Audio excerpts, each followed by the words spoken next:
नागपुर में जहां कोरोना के मामले बढ़ने से मौतों का आंकड़ा बढ़ा है, वहीं एक और एशियन क्रिटिकेयर हॉस्पिटल के डॉक्टर इरफान नूर मोहम्मद अपने छोटे से क्लिनिक में कोरोना मरीजों को अपने ट्रीटमेंट से ठीक कर रहे हैं। इन्होंने अपने इलाज से कई कोरोना मरीजों को ठीक किया है। वहीं जिनका HRCT स्कोर 20 से 22 है, ऐसे मरीजों को भी उन्होंने ठीक किया है, जिनसे मरीज के परिजन काफी खुश है और डॉक्टर का भी शुक्रिया अदा कर रहे हैं। हमारे पेशेंट का नाम मालती मेरी है। वो 20 तारीख को उनका तबीयत ज़्यादा ख़राब हो गया था, उनको सांस लेने में भी प्रॉब्लम हो रही थी। तो फिर हमने उनको यहाँ पे लाए, किसी ने हमको बताया, तो डॉक्टर इमरान करके है। तो जब हम यहाँ पे लाए तो उन्होंने चेक किया तो उनका लम 75% ये हो गया था, मैंने खराब इन्फेक्शन आ गया था। फिर उसके बाद से जब उन्होंने अपना शुरू किया इलाज, उसके बाद से काफ़ी इम्प्रूव हुआ और अभी 8 दिन होते आ रहे हैं तो उनका इन्फेक्शन पूरा किया ने 0% हो गया है, बहुत ज़्यादा रिकवर हो गया है उनका। ट्रीटमेंट काफ़ी अच्छी है और डॉक्टर भी अच्छे हैं और इनका स्टाफ तो इतना अच्छा है कि यानी मरीज को इतने अच्छे से उन्होंने ट्रीटमेंट किया है। और जो सिस्टर है और जो भी यहाँ पे कार्य कर रहे हैं पेशेंट की काफ़ी अच्छे से कर रहे हैं वो लोग। मेरा नाम रेहान अहमद है। मेरी मम्मी एडमिट थी, उनका कोरोना का CT स्कैन लेवल बहुत बढ़ गया था, 25 में 21 आया था। तो हम लोग ने सर को ला के दिखाया, तो सर ने ऑक्सीजन वगैरह सब लगाया उनको। तो एक दिन उनको वेंटिलेटर लग गया, मतलब एक रात में ऐसा भी कंडीशन आई कि वो बहुत सीरियस हो गए थे। सर ने वेंटिलेटर लगाया और अब ऐसी कंडीशन है कि वेंटिलेटर निकलने को 3 दिन हो गए हैं और इतना अच्छा इम्प्रूवमेंट है यहाँ सर के पास में, बहुत बढ़िया बहुत बढ़िया। और स्टाफ ये हॉस्पिटल में बोल रहा हूँ ना, जो कोविड में भी जो चल रहा है, सर का ऐसा है कि मतलब जो है वो ही बताने का, मतलब झूठ बोलने का नहीं, झूठी आश्वासन नहीं देने का। और हमको इतना जो उनने बोले तो वैसे ही छुआ, और जितना दिन बोले थे 5 दिन, उसमें 3 दिन पे हमको इम्प्रूवमेंट मिल गया। जहाँ एक और पूरे प्राइवेट हॉस्पिटल लूट कर रहे हैं, वहाँ पे ये हॉस्पिटल में कैसा अंतर ज़मीन आसमान का फ़र्क है। मैं बोल रहा हूँ प्राइवेट हॉस्पिटल और यहाँ का जो फ़र्क है मैं बता ही नहीं सकता आपको। और जो लूटमार जो चल रही है यहाँ, तो मेरे को अभी तक 1 रुपये यहाँ पे डिपॉजिट करने की ज़रूरत नहीं पड़ी, तो लूटमार की तो दूर की बात है। एक और जहाँ प्राइवेट हॉस्पिटल में लूट मची है, वही एक प्राइवेट हॉस्पिटल ऐसा भी है जहाँ पर लोग क्योर होके घर जा रहे हैं, जिनका CT स्कोर 22-23 है, उसके बावजूद भी वहाँ पे पेशेंट है वो ठीक होकर जा रहे हैं। हमारे साथ बात करने के लिए इसी हॉस्पिटल के डॉक्टर है, डॉक्टर इरफान नूर मोहम्मद जी। सर, आपके हॉस्पिटल का नाम फ़िलहाल हर जगह जा रहा है, आप जिस तरह से ट्रीटमेंट कर रहे हैं लोगों को, तो लोग क्योर हो रहे हैं और मिठाई भी बांट रहे हैं लोग।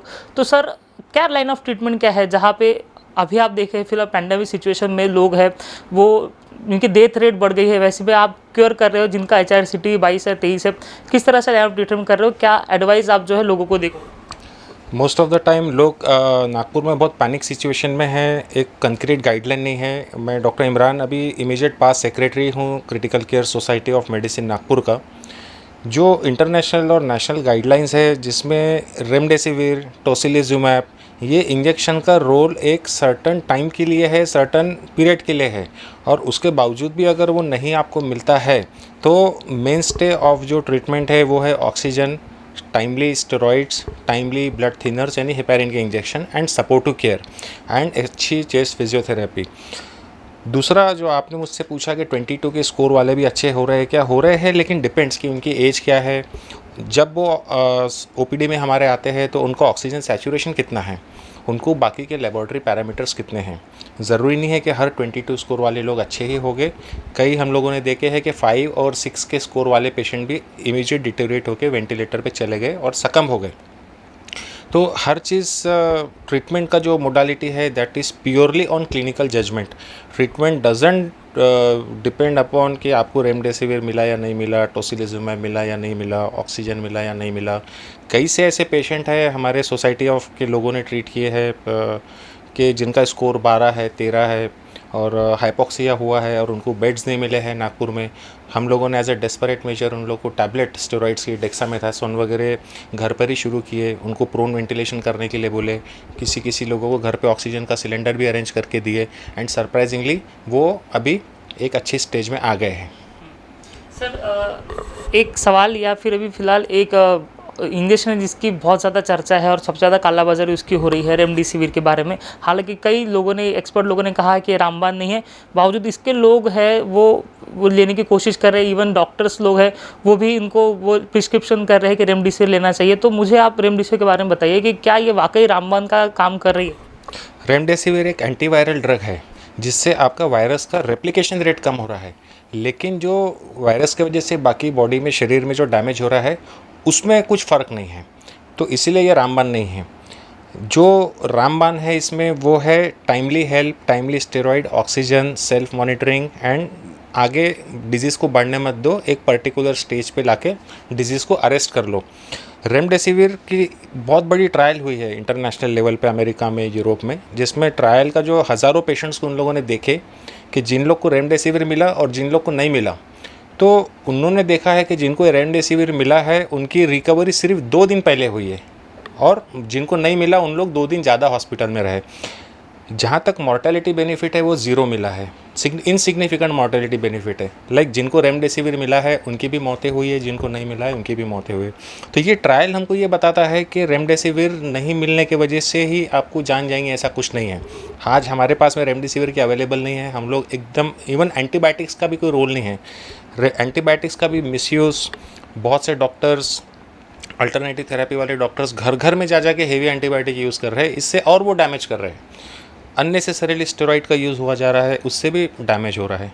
तो एक यूनिफॉर्म ट्रीटमेंट प्रोटोकॉल की बहुत ज़्यादा ज़रूरत है एंड सेंसिबली हर ड्रग का रोल है। रेमडेसिविर का भी रोल है, लेकिन पर्टिकुलर कुछ ग्रुप ऑफ पेशेंट में, कुछ पर्टिकुलर स्टेज में, इनिशियल फेज ऑफ इन्फेक्शन में, जहाँ पे फीवर अनकंट्रोल्ड है, बाकी कोई मेजर को रिस्पॉन्ड नहीं कर रहा है और पेशेंट की लिवर फंक्शन टेस्ट नॉर्मल है, तो रेमडेसिविर ट्राई किया जाता है थोड़ा सा रिकवरी को या वायरल रेप्लिकेशन को एक स्टेज पे हॉल्ट करने के लिए। जी सर, ऐसा भी देखा जाता है कि ज़्यादा जो दवाई लेने से भी ऑक्सीजन लेवल कम होता है, ऐसे भी दावे किए जा रहे हैं। तो क्या ये इस बात में सच्चाई है कि ज़्यादा अगर आप दवाई ले रहे हो तो आपका ऑक्सीजन लेवल कम हो जाता है, कोविड में खास तौर पर?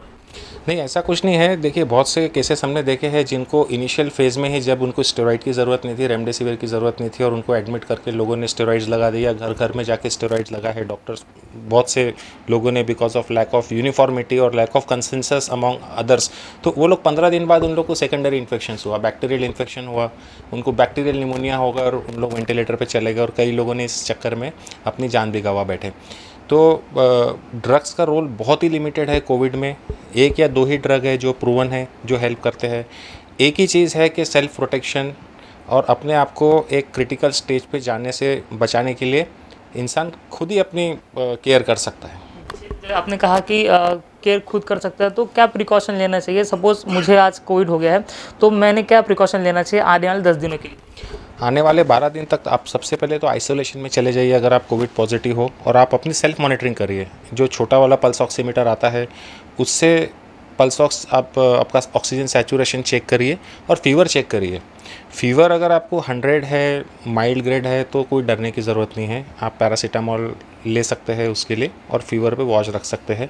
दूसरा, आप सैचुरेशन पहले आपका बेसलाइन देखिए घर पे और 6 मिनट तक आप वॉक करिए आपके जो भी आप आइसोलेशन में है वहाँ पे, और 6 मिनट के बाद में वॉक करने के बाद इमीडिएटली फिर से देखिए।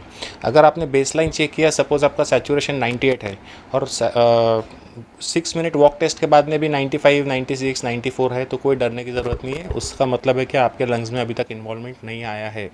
लेकिन अगर वो सैचुरेशन आपका कम हो रहा है, 92, 91, 90 ऐसा प्रोग्रेसिवली डिप हो रहा है, प्लस साथ में आपको फीवर पर अनकंट्रोल हो रहा है, अब 102 के ऊपर फीवर चला गया है, जो पैरासीटामोल को भी रिस्पॉन्ड नहीं कर रहा है, तो ये टाइम है आपको इंटरवेंशन करने का।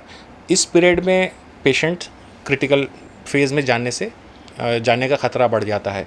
ये फेज़ में अगर हम कुछ मेडिसिन चालू करते हैं, स्टेरॉइड्स लाइक टैबलेट डेक्सामेथासोन या methylprednisolone, but with the prescription of doctor, आपको सेल्फ मेडिकेशन नहीं लेना है ऐसे टाइम पे, तो ये स्टेज पे हम वो डिजीज़ को हॉल्ट कर सकते हैं इर्रेस्पेक्टिव ऑफ सीटी स्कोर।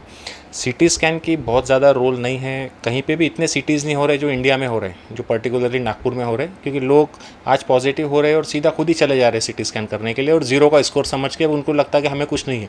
फिर अचानक 10वें 12वें दिन वो स्कोर 12 का हो जाता है और फिर वो डर जाते कि, तो सीटी स्कैन में चेंजेस आते हैं 7वें 8वें दिन।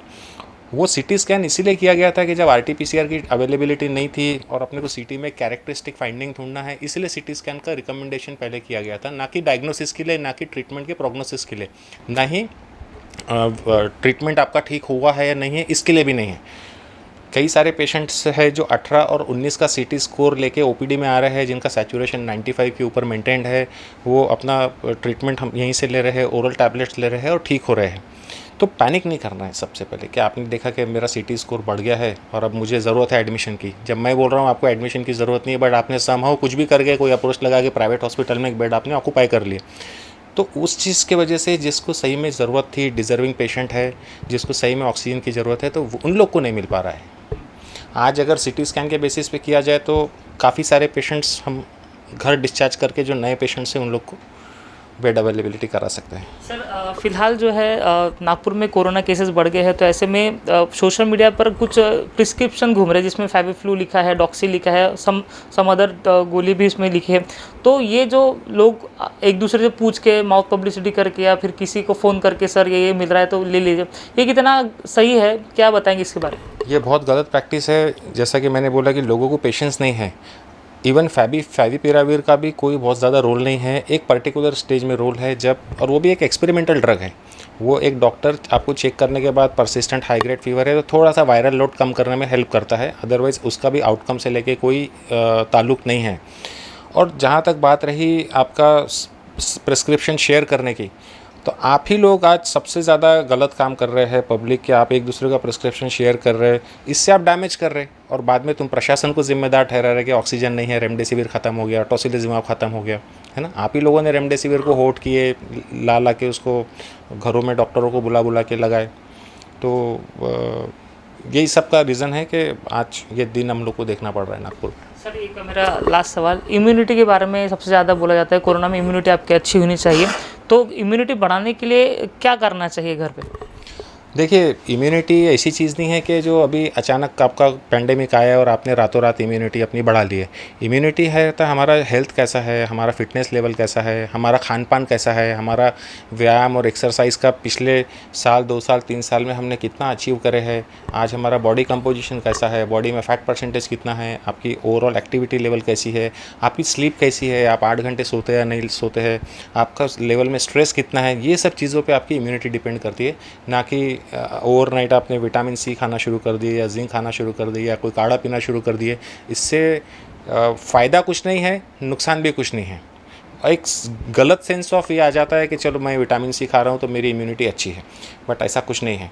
Immunity is a indicator of your lifestyle, कि आप कितने एक्टिव हो अपना लाइफ में और कितने स्ट्रेस फ्री हो। स्ट्रेस आपने कहा कि स्ट्रेस फ्री रहने के लिए क्या करना चाहिए, ये भी बता दीजिए कि लोग आसानी हो जाए लोगों को।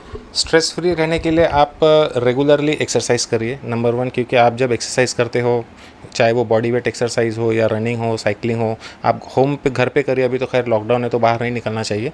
प्लस 8 घंटे स्लीप आपको ज़रूरी है स्ट्रेस फ्री रहने के लिए। योगा करिए, मेडिटेशन करिए, कहीं पे ध्यान लगाइए एंड पॉजिटिव चीज़ें देखिए। मतलब सोशल मीडिया पे भी आप कोई चीज़ पढ़ रहे हो तो पॉजिटिव रहिए, मतलब नेगेटिव चीज़ों को अवॉइड करिए, क्योंकि आज आप नेगेटिव चीज़ें जितना देख रहे हो उतना ज़्यादा आप स्ट्रेस अपना बढ़ा रहे हो। कोरोना में कैसे खुद को बचाना चाहिए इसके बारे में डॉक्टर इमरान सर ने बताई है। वैसे ही आपको बता दें कि इनके हॉस्पिटल में जितने भी केसेस आए हैं सारे जो है ऑलमोस्ट रिकवर होके गए हैं। जिनका सीटी स्कोर 22 था, 23 था, वो भी रिकवर होके गए हैं। तो ये लाइन ऑफ ट्रीटमेंट ही है जो क्लिनिकल जो डॉक्टर उनको बताते हैं कि किस तरह से आपने दवाई लेना चाहिए। उसके बाद ही जो है अगर पेशेंट वो दवाई लेते हैं तो उसके बाद वो क्योर हो सकते हैं, ऐसा भी डॉक्टर इमरान नूर मोहम्मद जी ने कहा है। वीडियो जर्नलिस्ट दिलेश हजारे के साथ अमित वांद्रे, महाराष्ट्र टीवी 24 नागपुर।